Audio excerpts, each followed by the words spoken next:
morning, sir. Good morning, all of you. Sir. Good morning. अब हम पढ़ने वाले हैं धारावाही परिनालिका के अंदर चुंबकीय क्षेत्र की तीव्रता, मैग्नेटिक इंटेंसिटी या इंटेंसिटी ऑफ मैग्नेटिक फील्ड, है ना, by the current carrying solenoid. धारावाही परिनालिका के अंदर चुंबकीय क्षेत्र की तीव्रता के लिए व्यंजक। तो एक्चुअल में ये भी जो है ये एम्पियर के परिपथीय नियम का क्या है, एम्पियर के परिपथीय नियम का अनुप्रयोग ही है। ठीक है, तो अनुप्रयोग में हमने क्या क्या पढ़ा? धारावाही अनंत लंबाई के रजरेखी चालक के कारण चुंबकीय क्षेत्र की तीव्रता, टोरॉइड उसी में पढ़ा आपने, टोरॉइड भी उसी का अनुप्रयोग है ना, टोरॉइड के कारण चुंबकीय क्षेत्र की तीव्रता। और जो तीसरा है आपका धारावाही परिनालिका के अंदर चुंबकीय क्षेत्र की तीव्रता के लिए व्यंजक, किसकी हेल्प से? By the ampere circuital law, है ना, एम्पियर परिपथी नियम। ठीक, तो देखते हैं परिनालिका के बारे में मैंने कल आप लोगों को बता दिया था, डिमॉन्स्ट्रेशन आप लोगों को दिया था मैंने, क्लॉकवाइज एंटी क्लॉकवाइज कैसे, है ना, धारा बह रही है, कौन सा सिरा एन कौन सा सिरा एस होगा, ये सब मैंने कल आप लोगों को बता दिया था।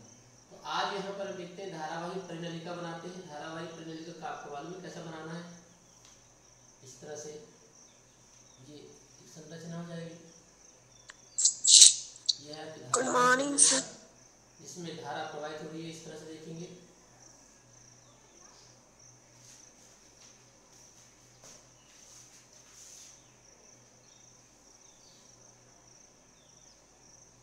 इस तरह से नहीं बनाना है तो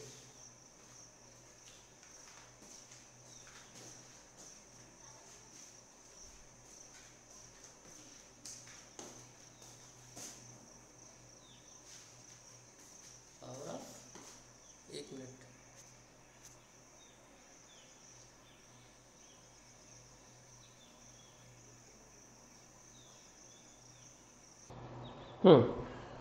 तो ये आपके पास में धारावाही परिनालिका है, इसको इस तरह से बनाइए आप, है ना, ये ऐसा, ठीक है, या इस तरह से बनाइए।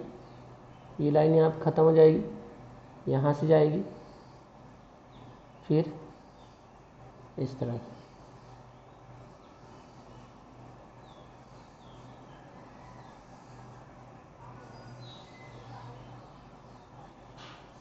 ये देखिए, ये धारा आई इस तरह से, ठीक, बन जाएगा ऐसा, है ना। ये हमने क्या कर दिया, तार लपेट दिया, है ना। और आपको मालूम है चुंबकीय बल रेखाएं जो है वो चुंबक के, इसको मैंने आपको बोला था कि धारा अगर ऐसी बह रही है तो सीधी सी बात है, इस तरफ एन होगा, इस तरफ एस होगा, इस तरफ क्या होगा, एन होगा। तो चुंबकीय बल रेखाएं आपने कल देखा था ऐसे, बाहर चुंबक के एस एन से एस की ओर और अंदर एस से एन की ओर, मालूम है आपको, कल हमने देखा था कि नहीं देखा था चित्र में। तो ये हो गई एक्स वाई अक्ष, ये इस अक्ष को मिला दो, ये कुंडली की अक्ष होगी, सॉरी परिनालिका की अक्ष होगी। और कल आप लोगों ने देखा था कि अगर यहाँ पर धारा क्लॉकवाइज बह रही है तो यहाँ पर क्या आया था, एस आया था, और यहाँ क्या आया था, एन आया था। तो बल रेखाओं की जो दिशा होगी वो क्या होगी, बल रेखाओं की दिशा होगी बाहर, चूंकि धारावाही परिनालिका एक दंड चुंबक की भांति कार्य करती है। कल आप लोगों को मैंने 3D पिक्चर दिखाया था, है ना, 3D पिक्चर के माध्यम से आप लोगों को बताया था कि कैसी बल रेखाओं की दिशा होती है और कौन सा सिरा एस कौन सा सिरा एन होता है। तो आप देख सकते हैं ये सिरा एस होगा और ये सिरा क्या होगा, एन होगा। तो इस परिनालिका में जो चुंबकीय बल रेखाओं की जो दिशा होगी, चुंबक के बाहर एन से एस थी, चुंबक के बाहर एन से एस, मतलब परिनालिका के बाहर एन से एस हो जाएगी इस तरह से, और अंदर क्या होगी, अंदर कैसी दिशा होगी उसकी, एस से एन होगी। यस और नो,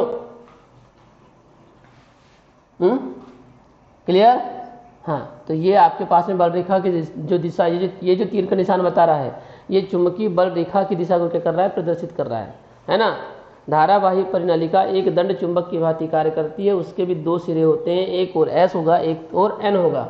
और जब दंड चुंबक की भांति कार्य करती है तो आपको मालूम है चुंबकीय बल रेखाओं की जो दिशा है वो चुंबक के बाहर एन से एस और अंदर एस से एन, तो जब ये एक चुंबक की भांति कार्य कर रही है धारावाही परिनालिका, तो इसका सिरा n है, तो बाहर n से s चुंबकीय बल रेखाएं होगी और परिनालिका के अंदर जो बल रेखाओं की दिशा होगी वो s से क्या होगी, n होगी। तो ये s से n बना दिया, ठीक है। परिनालिका के एकांक लंबाई में फेरों की संख्या क्या मान लेते हैं हम, n। ये x y परिनालिका की अक्ष है जिसकी त्रिज्या कितनी है, इस परिनालिका की त्रिज्या कितनी है, a। कितनी त्रिज्या है, a त्रिज्या वाली धारावाही परिनालिका है ये, ठीक, स्मॉल a त्रिज्या वाली धारावाही परिनालिका है। Clear that. और या स्मॉल r भी बोल सकते हो, कोई दिक्कत इसमें नहीं है, स्मॉल a बोलो स्मॉल r बोलो, एक ही बात है ना। और यहाँ पर एक हम क्या करने वाले हैं, बंद परिपथ बनाने वाले हैं। क्या बनाने वाले हैं, बंद परिपथ। ये देखिए एक बंद परिपथ बना रहा हूँ मैं इस तरह से, ये a, ये b, ये c और ये d। इस तरह से a b c d क्या है आपका एक बंद, a b c d क्या है आपका एक बंद परिपथ है, ठीक है। स्मॉल a त्रिज्या बोलो स्मॉल r त्रिज्या बोलो, बात एक ही है। अगर यहाँ a ले लिए तो यहाँ r भी ले सकते हैं, कोई दिक्कत नहीं है, या चलो a भी रहने दो, कोई दिक्कत नहीं है। a b c d एक बंद परिपथ है। तो थ्योरी में हमको लिखना क्या है, थ्योरी में हमको लिखना है चित्रानुसार एक्स वाई अक्ष तथा स्मॉल a त्रिज्या वाली एक धारावाही परिनालिका प्रदर्शित है जिसमें प्रवाहित धारा I है। परिनालिका के एकांक लंबाई में फेरों की संख्या, देखो एकांक लंबाई में फेरों की संख्या का मतलब क्या है, जैसे मान के चलो कि ये आपके पास में पेन है ना, ये एक परिनालिका है, ये क्या है, ये परिनालिका। इस परिनालिका में बहुत सारे तार कैसे हैं, लपेटे हुए हैं, है ना, नंबर ऑफ टर्न्स बहुत सारे हैं, लेकिन एकांक लंबाई में फेरों की संख्या, शब्द याद रखिए, कल भी आप लोगों ने देखा था टोराइड के एकांक लंबाई में फेरों की संख्या, याद है आपको, एकांक लंबाई में फेरों की संख्या क्या किए थे आपने, स्मॉल n किए थे कि नहीं किए थे, बताइए। हाँ, कल लगाए थे, जबकि टोराइड के एकांक लंबाई में फेरों की संख्या n हो, ऐसा किया था। वैसे यहाँ पर भी परिनालिका है, तो परिनालिका की एकांक लंबाई, ये पूरी की पूरी परिनालिका है, इसकी एकांक लंबाई देखिए, मान चलिए जो नीला वाला भाग दिख रहा है आपको बिल्कुल छोटा सा, हाँ, वो हो गया उसकी एकांक लंबाई, है ना, ये वाला भाग। तो एकांक लंबाई में जो फेरों की संख्या वो कितनी, स्मॉल n है, ये वर्ड याद रखेंगे, एकांक लंबाई में फेरों की संख्या स्मॉल n है, ठीक है। Clear that. और ABCD क्या है, ABCD क्या है, बंद परिपथ है। ABCD एक बंद परिपथ है। तब से क्या करेंगे, डेरिवेशन को हम क्या करेंगे, स्टार्ट करेंगे। एक बार फिर से देखते हैं, चित्रानुसार एक्स वाई अक्ष तथा स्मॉल a त्रिज्या वाली एक धारावाही परिनालिका प्रदर्शित है जिसमें प्रवाहित धारा I है। परिनालिका के एकांक लंबाई में फेरों की संख्या स्मॉल n है, एकांक लंबाई में। ABCD एक बंद वक्र है, ABCD एक बंद वक्र है या बंद परिपथ है। तो ये जो बंद परिपथ है ABCD, इसमें जो A से लेकर B तक की जो लंबाई है वो है L। कितनी लंबाई है इसकी, A से लेकर यहाँ तक की लंबाई कितनी है, हाँ, L A से B तक लंबाई कितनी है, L है, ठीक है। तब इस बंद परिपथ में एम्पियर के परिपथी नियम से, तब से स्टार्ट करेंगे, तब इस बंद परिपथ में एम्पियर के परिपथीय नियम से, एम्पियर का परिपथी नियम, तो एम्पियर का परिपथी, ये वाले बंद परिपथ की बात कर रहे हैं। तो एम्पियर का परिपथी नियम क्या होता है आपको मालूम है, क्या होता है एम्पियर का परिपथी नियम, लीनियर इंटीग्रेशन, है ना, vector b dot vector dl is equal to, लेकिन ये जो परिपथ है कितने भागों में बटा हुआ है, कितने भागों में बटा हुआ है, 4, a से b, b से c, c से d और d से क्या, अरे d से a ना, तो वही 4 भागों, हाँ, तो हम क्या करते हैं, लीनियर इंटीग्रेशन को रेखीय समाकलन को क्या कर देते हैं, 4 भागों में क्या कर देते हैं, बांट देते हैं। देखिए लीनियर इंटीग्रेशन a से b vector b dot vector dl plus integration b से c vector B dot vector D L plus linear integration C से D vector B dot vector D L plus linear integration D से A D to A vector B dot vector D L. Any problem है क्या, कोई दिक्कत? हाँ, इस बंद परिपथ में या बंद वक्र में एम्पियर के परिपथी नियम से हमारा परिपथ जो है वो 4 भागों में बटा हुआ है, A B B C C D D A. तो हमने क्या कर दिया, इस एम्पियर के परिपथी नियम को क्या कर दिया हमने 4 भागों में क्या कर दिया, बांट दिया, ए से बी, बी से सी, सी से डी, डी से ए। Any problem? इसको दे दीजिए समीकरण नंबर 1। Clear that? यस। अब एक एक करके इन सबका मान निकालो। अब linear integration A to B vector B dot vector D L. अब मुझे बताइए जब इसको आप तोड़ते हैं डॉट को तो क्या लगता है, बोलिए? कॉस लगता है। तो बी डी एल और कॉस यहां पर क्या होगा, 0 होगा। कॉस 0 क्यों होगा बताइए? कॉस 0 क्यों होगा, बोलो? कॉस 0 इसलिए होगा, देखो चुंबकीय बल रेखा इस दिशा में है, ये है ना, ये तीर क्या बताता है, चुंबकीय बल रेखा की दिशा को बताता है। तो चुंबकीय क्षेत्र की दिशा इस ओर है और ये चालक भी किस ओर है, इस ओर है। तो इन दोनों के बीच में कोण कितना बनेगा, बोलिए? 0 बनेगा। दोनों समांतर है कि नहीं, बल रेखा भी इस ओर, मतलब चुंबकीय क्षेत्र इस ओर, और बल जो लंबाई है, लंबाई भी किस ओर है, इस ओर है। तो एक चुंबकीय क्षेत्र है और एक लंबाई है, तो चुंबकीय क्षेत्र और लंबाई दोनों के बीच कोण कितना बना, 0 बना, बनेगा? यस और नो? ये दोनों ऐसे एक दूसरे के समांतर है कि नहीं? हाँ, 0। तो cos 0 इज इक्वल टू कितना होता है, cos 0 इज इक्वल टू कितना होता है, 1। यस, तो ये b बाहर आ जाएगा, cos 0 इज इक्वल टू 1 हो गया, और ये इंटीग्रेशन a से b और ये हो जाएगा dl। अब मुझे बताइए a से b जा रहे हो तो ये dl का जो इंटीग्रेशन करेंगे किसके बराबर होगा, बताओ? a से b तक की लंबाई है ना ये dl, यानी a से b जा रहे हो और dl का क्या कर रहे हो, समाकलन कर रहे हो। तो क्या होगा, टोटल लंबाई a से कहां तक हो जाएगी, b तक, और a से b तक लंबाई कितनी है बताइए, l है। l है तो हम क्या लिखेंगे, b इंटू क्या लिखेंगे, l लिखेंगे। ठीक है? यस। हाँ, अब दूसरे वाले को निकालो। दूसरा वाला a से नहीं, अब क्या है ये, b से क्या है,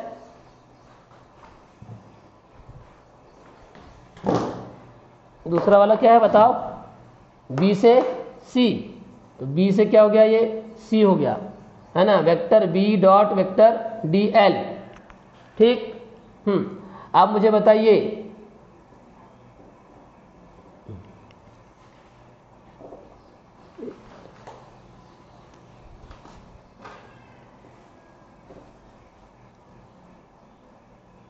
b से c। हाँ, b से c में मुझे बताइए कोण कितना बनेगा, बी डी एल कॉस। हाँ, अब बताइए चुंबकीय क्षेत्र इस दिशा में और बी सी किधर है, ऊपर में, तो कितना कोण बनेगा, बोलो? 90 डिग्री बनेगा, बिल्कुल, है ना। ये देखिए ये चुंबकीय क्षेत्र है ऐसा इस दिशा में और ये बी सी है ऐसा, तो कितना कोण बना इनके बीच में, 90 डिग्री। तो ये हो गया 90 degree. Cos 90 is equal to कितना होता है, 0। जब ये 0 होता तो सब क्या हो जाएंगे, 0 ही हो जाएंगे। सही है? हाँ, अब इंटीग्रेशन, अब क्या हो गया, b से c हो गया। अब क्या करेंगे, c से d vector b dot vector dl, है ना। अब बताओ एम्पियर का परिपथी नियम इज इक्वल टू कितना होता है, म्यू 0 आई होता है ना। हाँ, होता है म्यू 0 आई, होता है कि नहीं? एम्पियर का परिपथी नियम तो यही है ना, मुख्य नियम यही है कि नहीं, बताओ? हाँ, और जब ये है तो म्यू 0 आई, तो बताइए, अब बताइए ये जो है इस वक्र की बात कर रहे हैं, तो इस वक्र के अंदर कोई धारा है क्या, ये CD के अंदर कोई धारा दिख रही है क्या, फंस रही कोई धारा? नहीं है, धारा ही नहीं है तो क्या होगा बताइए, धारा नहीं है तो क्या होगा, 0 होगा। हाँ, इसमें धारा है, ये देखो ये वाली लाइन के लिए धारा है, लेकिन ये वाली जो लाइन है वो तो बाहर है ना, तो बाहर के लिए तो इस वक्र में कोई धारा फंसी नहीं रही है, जुड़ी नहीं है इस धारा, तो यहाँ क्या हो जाएगा, धारा का मान 0 हो जाएगा। तो ये सब क्या हो जाएगा, ये भी 0 हो जाएगा, है ना।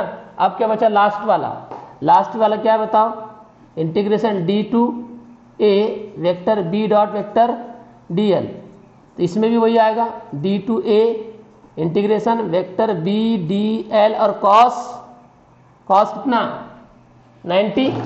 अभी भी देखो डी से ए, ये देखिए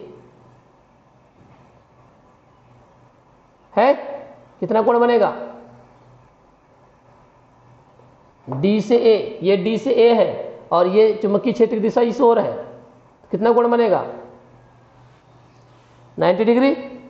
तो कॉस कितना आएगा 90, और कॉस 90 का मान फिर 0 हो जाएगा, तो टोटल क्या हो जाएगा बताइए, 0 हो जाएगा, तो टोटल 0 हो जाएगा। हाँ हाँ, और जब ऐसा हो गया माइक बंद करो।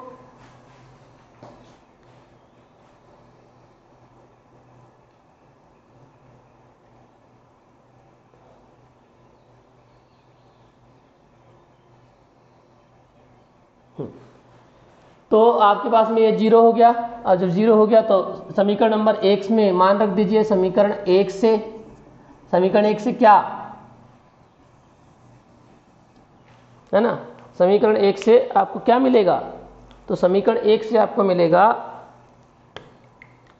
मान रखो linear integration vector B dot vector D L is equal to, इसकी वैल्यू कितनी आई पहले वाले की, पहले वाले कितनी आई बी एल, दूसरे वाले की 0, तीसरे वाले की 0, चौथे वाले की 0, दिख रहा है सबको 0 0 0, सिर्फ पहले वाले में कितना आया बी एल आया, यस ओके। हाँ, तो अब क्या होगा बताइए, linear integration vector B dot vector D L is equal to आ गया ये बी एल, इक्वेशन नंबर इसको देते हैं सेकेंड, ठीक। एक मिनट, माइक कैमरा,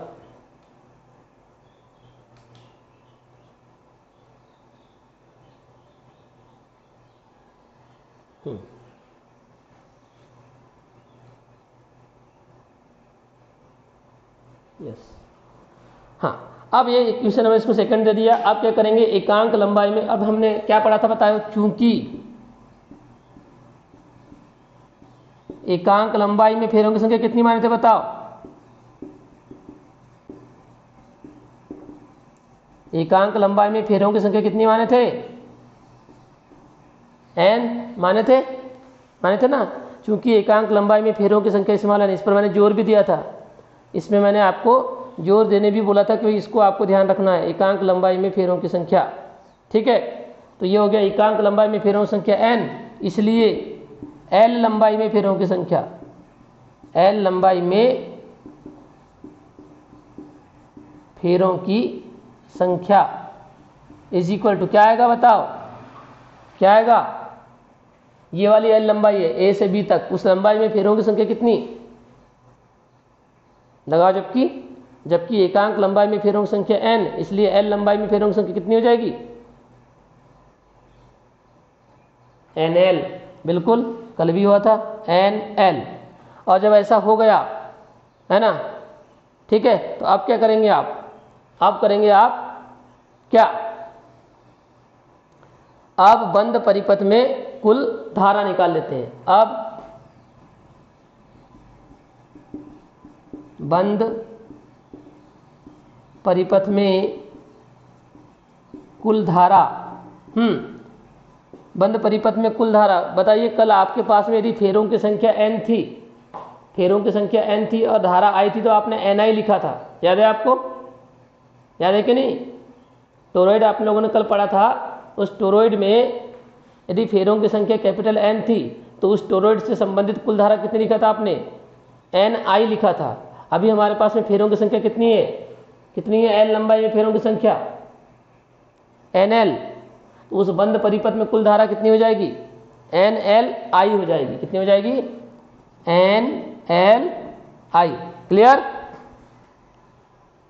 यस। याद आ रहा है कि नहीं? कल टोरॉइड में फेरों की संख्या n थी तो आपने ni लिखा था कि नहीं लिखा था, कुल धारा। तो अभी हमारे पास में अभी आपके पास में फेरों की संख्या कितनी है, nl है, तो बंद परिपथ में कुल धारा कितनी हो जाएगी, nli हो जाएगी, है ना। यानी कि ये यहाँ से लेकर यहाँ तक आपके पास में nl फेरे हैं, तो इसमें भी धारा है, इसमें भी धारा, इसमें भी धारा है, सब में धारा है, तो सब में क्या होगा, nli हो जाएगा।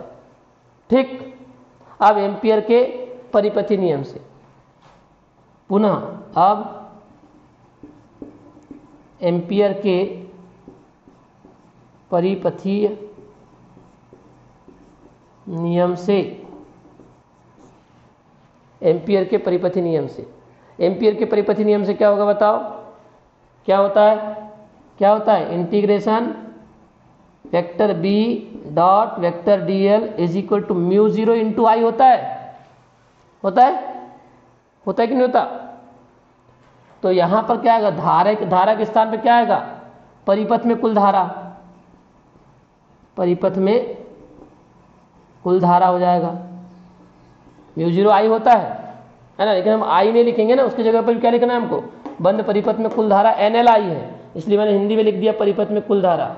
हाँ, integration vector b dot vector dl is equal to mu 0 और परिपथ में कुल धारा कितनी है, nli।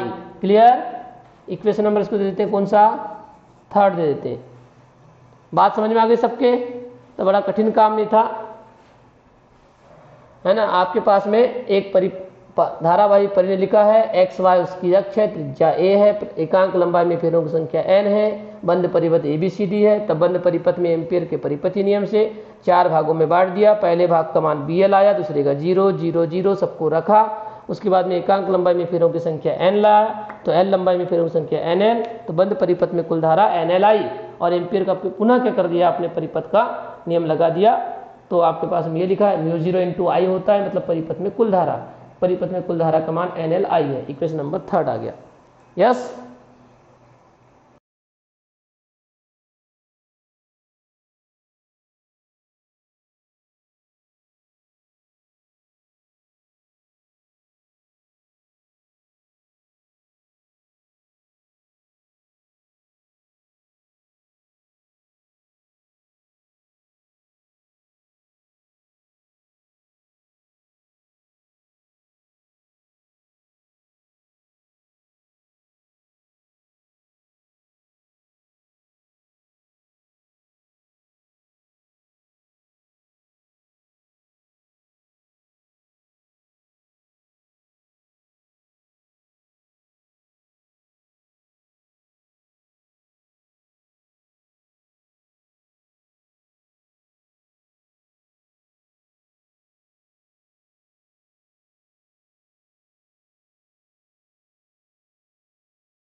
समीकरण 2 व समीकरण 3 से क्या दिख रहा है, 2 और 3 से, ये देखो लेफ्ट दिख रहा है, सेम है क्या, लेफ्ट हैंड साइड सेम है ना, तो राइट हैंड साइड क्या हो जाएंगे, राइट हैंड साइड क्या हो जाएंगे, सेम हो जाएंगे। तो क्या आ जाएगा बताओ, b into L is equal to mu 0 n l i, l से l कट जाएगा तो क्या आ गया, b is equal to mu 0 n i आया था। तो ये हो गया आपके पास में म्यू 0 n i। आप थोड़ा सा गौर कीजिए, टोराइड में, टोराइड के कारण भी चुंबकीय क्षेत्र की जो तीव्रता थी टोराइड के अंदर, वो भी म्यू 0 n i ही थी। कल का डायग्राम देख सकते हैं आप, कल का जो था उसमें भी टोराइड के अंदर जो सेकंड नंबर की स्थिति थी उसमें भी म्यू 0 n i ही आया था चुंबकीय क्षेत्र की तीव्रता। यहाँ पर भी धारावाही परिनलिका के अंदर कोई भी बिंदु हो उसमें चुंबकीय क्षेत्र की तीव्रता कितनी होगी, μ0 होगी। केंद्र की बात कर रहे हैं, केंद्र मतलब बीच की बात कर रहे हैं यहाँ पर हम, ठीक है, क्लियर दैट। ये हो गया धारावाही परिनलिका के अंदर चुंबकीय क्षेत्र की तीव्रता के लिए व्यंजक किसकी सहायता से, एम्पियर के परिपथी नियम की सहायता से, क्लियर दैट।